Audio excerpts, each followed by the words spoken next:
राधा अष्टमी व्रत राधा जी का आशीर्वाद प्राप्त करने के लिए किया जाता है। यह व्रत भाद्रपद माह की शुक्ल अष्टमी को राधा अष्टमी मनाई जाती है। शास्त्रों में इस तिथि को श्री राधा जी का प्राकट्य दिवस माना जाता है। राधा अष्टमी एक बेहद प्राचीन उत्सव है। यह त्योहार भगवान कृष्ण की जयंती के रूप में उसी उत्साह से मनाया जाता है। राधा और कृष्ण के बीच प्रेम अनंत है और केवल सभी सांसारिक अशुद्धियों पर काबू पाने के बाद ही समझा जा सकता है। यह अनूठा संगम दर्शाता है कि एक व्यक्ति की आत्मा परम आत्मा के साथ विलीन हो जाती है। राधा व्यक्तिगत आत्मा का प्रतीक है और भगवान कृष्ण सार्वभौमिक आत्मा है। यह ज्ञात है कि राधा और कृष्ण एक मौजूद हैं और उन्हें राधा कृष्ण कहा जाता है। हिंदू ग्रंथों में इसका उल्लेख किया गया है। राधा अष्टमी व्रत रखने वाले व्यक्ति को एक समृद्ध और सुखी जीवन मिलेगा। व्यक्ति अपनी सभी बाधाओं को दूर करेगा, भौतिक इच्छाओं को प्राप्त करेगा और अंत में उद्धार प्राप्त करेगा। यह माना गया है कि राधा अष्टमी उपवास और देवी दुर्गा की पूजा करने के बाद व्यक्ति अपने सभी पापों से मुक्त हो जाएगा।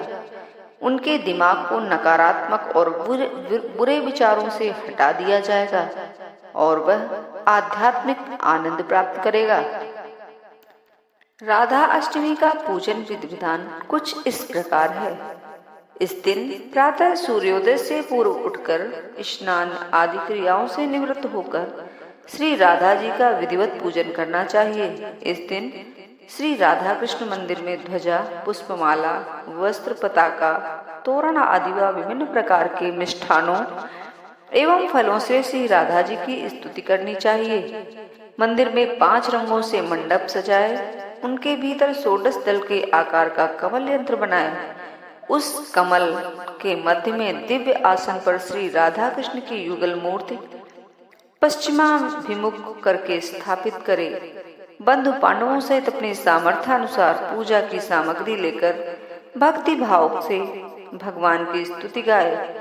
दिन में हरि चर्चा में समय बिताए और रात्रि को नाम संकीर्तन करे। एक समय फलाहार करे, मंदिर में दीपदान करे। व्रत कथा। राधा का पृथ्वी पर आना एक सामान्य घटना नहीं है। गोलोक में रहने वाली राधा को एक शाप के कारण पृथ्वी पर आकर कृष्ण का वियोग सहना पड़ा। इस संदर्भ में ब्रह्मावर्त पुराण में एक कथा आई है। एक बार राधा गोलोक से कहीं बाहर गई थी। उस समय श्री कृष्ण अपनी विरजा नाम की एक सखी के साथ विहार कर रहे थे। संयोगवश राधा वहां आ गई। विरजा के साथ कृष्ण को देखकर राधा क्रोधित हो गई और कृष्ण एवं विरजा को भला बुरा कहने लगी। लज्जावश विरजा नदी बनकर बहने लगी। कृष्ण के प्रति राधा के क्रोधपूर्ण शब्दों को सुनकर कृष्ण का मित्र सुदामा आवेश में आ गया। सुदामा कृष्ण का पक्ष लेते हुए बोला, राधा से आवेशपूर्ण शब्दों में बात करने लगा। सुदामा के इस व्यवहार को देखकर राधा नाराज हो गई। राधा ने सुदामा को दानव रूप में जन्म लेने का शाप दे दिया। क्रोध में भरे हुए सुदामा ने भी हित अहित का विचार किए बिना राधा को मनुष्य योनि में जन्म लेने का शाप दे दिया। राधा के शाप से सुदामा शंखचूड़ नाम का दानव बना, जिसका वध भगवान शिव ने किया।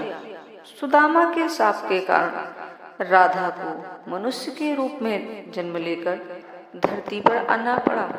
जय राधा कृष्ण। हरे कृष्ण राधा कृष्ण।